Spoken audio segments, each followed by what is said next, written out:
Press the Lord. सभी लोगों को जय मसीह की। मसीह ज्ञान ज्योति चैनल में आपका स्वागत है और मैं आपका भाई विनोद कुमार। मेरा आज का विषय है, टॉपिक है कि परमेश्वर किन लोगों को सब तरह की आशीष देता है। तो आइए हम पवित्र शास्त्र बाइबल के वचनों से देखेंगे। इसमें हम निकालेंगे व्यवस्था विवरण 28 और 28 से एक से लेकर आगे पढ़ेंगे। इसमें लिखा है, यदि तू अपने परमेश्वर यहोवा की सब आज्ञाएं जो मैं आज तुझे सुनाता हूँ चौकसी से पूरी करने को चित्त लगाकर उसकी सुने तो वह तुझे पृथ्वी की सब जातियों में श्रेष्ठ करेगा। यानी कि परमेश्वर का वचन यहाँ कह रहा है, हमें सिखा रहा है कि यदि तू अपने परमेश्वर यहोवा की सब आज्ञाओं को माने, जो प्रभु ने जो आज्ञा दी है, प्रभु ने जो आज्ञाओं को सुनाया है, हम यदि उनको माने और मानने की चौकसी करें, उन पर हम चित्त लगाएं, अपना ध्यान लगाएं, तो क्या होगा? वह हमें सारी पृथ्वी की सब जातियों से श्रेष्ठ करेगा। तो हमें प्यारे बहनों भाइयों, हमें परमेश्वर की आज्ञाओं को मानना चाहिए, उसकी वचनों को और ध्यान लगाना चाहिए ताकि वो हमें सब जातियों में श्रेष्ठ कर सके। हालेलुया। और आगे फिर वचन में लिखा है, फिर अपने परमेश्वर यहोवा के सुनने के कारण ये सब आशीर्वाद तुझ पर पूरे होंगे। कहने का मतलब कि यदि तू परमेश्वर की आज्ञाओं को मानेगा तो ये उन आज्ञाओं को सुनने के कारण और मानने के कारण ये सब आशीष तुझ पर होंगी, ये सब आशीर्वाद तेरे ऊपर आ जाएंगे। कौन कौन से आशीष आएंगी, कौन कौन से आशीर्वाद आएंगे, ये आगे तीसरी आयत में हम पढ़ते हैं, धन्य हो तू नगर में। यानी कि जिस नगर में तू रहेगा, जिस नगर में रहेगा उसमें तू धन्य होगा, महान होगा। धन्य हो तू खेत में, यानी कि तेरे जो पास खेती पाती है उसमें भी तू धन्य होगा, उसमें भी तेरी बढ़ोतरी होगी। परमेश्वर उसमें भी तेरी फायदा कराएगा, बढ़ोतरी कराएगा, बहुत आयत से देगा। धन्य हो तेरी संतान, यानी कि संतान की भी परमेश्वर हमें आशीष दे रहे हैं कि यदि हम परमेश्वर की आज्ञाओं को माने और उस पर चलें तो हम अपने नगर में धन्य होंगे, अपने खेत में धन्य होंगे, हम अपनी संतान में धन्य होंगे। और आगे लिखा है, तेरी भूमि की उपज और गाय और भेड़ बकरी आदि पशुओं के बच्चे, यानी कि हमारी जो भूमि की उपज है उसमें भी धन्य होंगे। यानी कि भूमि की उपज भी हमें परमेश्वर ज़्यादा देगा। और कहने का मतलब है, परमेश्वर भेड़ बकरी जो हम पशुओं को पालते हैं उनकी भी बढ़ोतरी करेगा, उनमें भी हमें आशीष देगा। तो किन लोगों को? परमेश्वर ने पहले ही कह दिया, यदि तू अपने परमेश्वर यहोवा की सब आज्ञाओं को जो मैं तुझे सुनाता हूँ चौकसी से पूरी करने को चित्त लगाए। कहने का मतलब उन लोगों पर ये आशीष होंगी जो परमेश्वर की आज्ञाओं को सुनकर और उनको मानते हैं, उन वचनों पर चलते हैं। वो धन्य होगा, अपने नगर में धन्य होगा, अपने खेत में धन्य होगा, अपनी संतान में, यानी कि इन पर सब चीज़ों में आशीष मिलेगी, उसे आशीर्वाद होंगे, हर एक चीज़ में बढ़ता फलता फूलता जाएगा।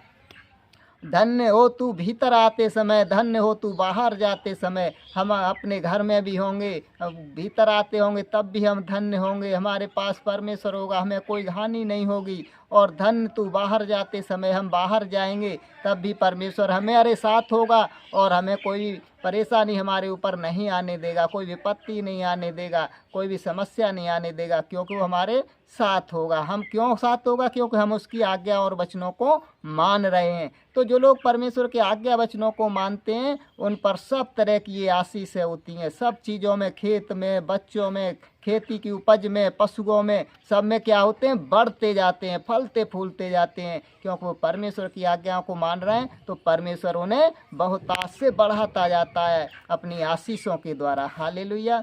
और 7वीं आयत में लिखा है 28 के 7 में, इसी में, यहोवा ऐसा करेगा कि तेरे शत्रु जो तुझ पर चढ़ाई करेंगे वे तुझसे हार जाएंगे। वे एक मार्ग से तुझ पर चढ़ाई करेंगे परंतु तेरे सामने से 7 मार्ग से होकर भाग जाएंगे। परमेश्वर यहाँ कह रहा है यहोवा ऐसा करेगा कि तेरे शत्रु हैं, जो तेरे दुश्मन है, तुझ पर चढ़ाई करेंगे, वे तुझसे हार जाएंगे। जो भी तेरा शत्रु होगा, तुझ पर चढ़ाई करेगा, लड़ने आएगा, वे क्या होंगे? तुझसे हार जाएंगे। वे एक मार्ग से तुझ पर चढ़ाई करेंगे, परंतु तेरे सामने से 7 मार्ग से भाग जाएंगे। यानी कि तेरा शत्रु एक मार्ग से तुझ पर चढ़ाई करेगा, और लेकिन परमेश्वर उन्हें 7 मार्ग से ऊपर भगा देगा। यानी कि वो हार जाएंगे तुझसे, क्योंकि हम परमेश्वर की आज्ञाओं को मानते हैं, वचनों पर चलते हैं, इसलिए परमेश्वर हमारे साथ होगा। हमारा शत्रु हम पर चढ़ाई नहीं करने पाएगा, शत्रु हमसे हार जाएगा।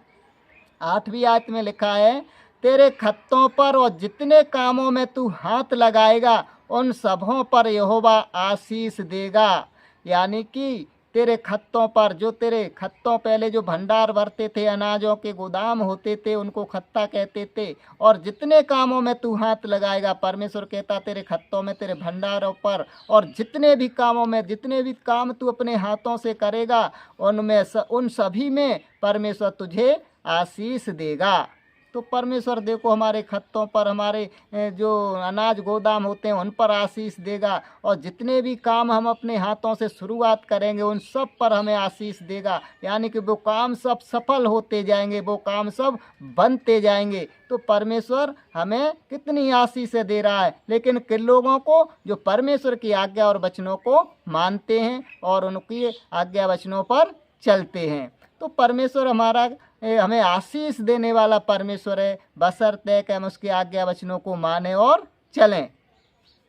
और 9वीं आयत में लिखा है, तू अपने परमेश्वर यहोवा की आज्ञाओं को मानते हुए उसके मार्गों पर चले, तो वह अपनी शपथ के अनुसार तुझे अपने पवित्र प्रजा करके स्थिर रखेगा। वचन कह रहा है, यदि तू परमेश्वर की आज्ञाओं को माने और उसके मार्गों पर चले, तो वह अपने शपथ के अनुसार तुझे अपनी पवित्र प्रजा करके स्थिर रखेगा। यानी कि जब हम उसकी आज्ञा वचनों को मानेंगे, उसके मार्गों पर चलेंगे, तो हमें अपनी प्रजा करके स्थिर रखेगा। यानी कि हम उसकी संतान बनकर रहेंगे, स्थिर रखेगा हमें। परमेश्वर हमें अपनी संतान के रूप में देखेगा। कहने का मतलब है हम उसकी प्रजा के रूप में वो हमें देखेगा, हमें अपनी प्रजा बना कर रखेगा। तो कितने परमेश्वर हमारे लिए आशीष रख छोड़ी हैं। लेकिन हमें आशीष जब ही मिलेगी जब हम प्रभु के आज्ञा वचनों को मानेंगे और चलेंगे।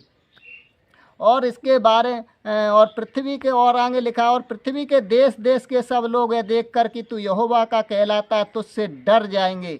यानी कि देखो, जो भी पृथ्वी के देश देश के जो सब लोग हैं, देख कर कि तू यहोवा का कहलाता है, यानी कि तू यहोवा परमेश्वर का आदमी है, परमेश्वर का जन है, परमेश्वर की प्रजा है, तो क्या होंगे? देश देश के लोग तुझसे डर जाएंगे, भयभीत होंगे। ये तो परमेश्वर का आदमी है, परमेश्वर का जन है, परमेश्वर की प्रजा है, तो देश देश के लोग तुझसे डर जाएंगे। यह भी परमेश्वर यहोवा की आशीष होगी। और जिस देश के विषय में यहोवा ने तेरे पूर्वजों से शपथ खाकर तुझे देने को कहा था, उसमें वह तेरी संतान की और भूमि की उपज की और पशुओं की बढ़ती करके तेरी भलाई करेगा। यानी कि परमेश्वर तेरे किन किन आशीषों देगा? संतान में आशीष, भूमि की उपज में और पशुओं की बढ़ती करके तेरी भलाई करेगा। तो परमेश्वर हमें कितनी भलाई और कितनी आशीष देना चाहता है। लेकिन कब? जब हम परमेश्वर की आज्ञा और वचनों को मानेंगे, जब ये सारी आशीषें हमें मिलेंगी, हम हर एक चीज़ में बढ़ते जाएंगे, हम हर एक चीज़ में फलते फूलते जाएंगे। तो हमें परमेश्वर की आज्ञा और वचनों को मानना चाहिए। इसी के 12वीं आयत में लिखा है, यहोवा तेरे लिए अपने आकाश रूपी उत्तम भंडार को खोलकर तेरी भूमि पर सब समय पर मेघ बरसाया करेगा और तेरे सब कामों पर आशीष देगा। यानी कि यहाँ परमेश्वर का वचन कह रहा है कि यहोवा तेरे लिए अपने आकाश रूपी उत्तम भंडार को खोलकर तेरी भूमि पर समय पर मेघ बरसाया करेगा। जो तेरी खेती पाती है उस पर पानी बरसाया करेगा, जिससे कि तेरे सारे कामों में तुझे आशीष देगा। और परमेश्वर जो भी हम काम लगाएंगे, जो भी सारे काम करेंगे, जो जिस काम पर भी हाथ लगाएंगे, परमेश्वर उन सब पर हमें आशीष देंगे। लेकिन कब? जब हम परमेश्वर की आज्ञा वचनों को मानेंगे। तो हमें बहनों भाइयों, हमें परमेश्वर की आज्ञा वचनों को मानना चाहिए, जिससे कि परमेश्वर की ये सारी आशीष हम पर आएँ। तो मेरा आज का यही संदेश था, और संदेश सुनने वाले सभी बहन भाइयों को मेरा ये निवेदन है कि इस चैनल को सब्सक्राइब करना और बेल आइकन दबाना ना भूलें, जिससे वीडियो के अगली नोटिफिकेशन आपके पास आती रहे, पहुंचती रहे। और इन वचनों के द्वारा सभी बहनों को बहुत से आशीष मिले। सभी लोगों को जय मसीह की।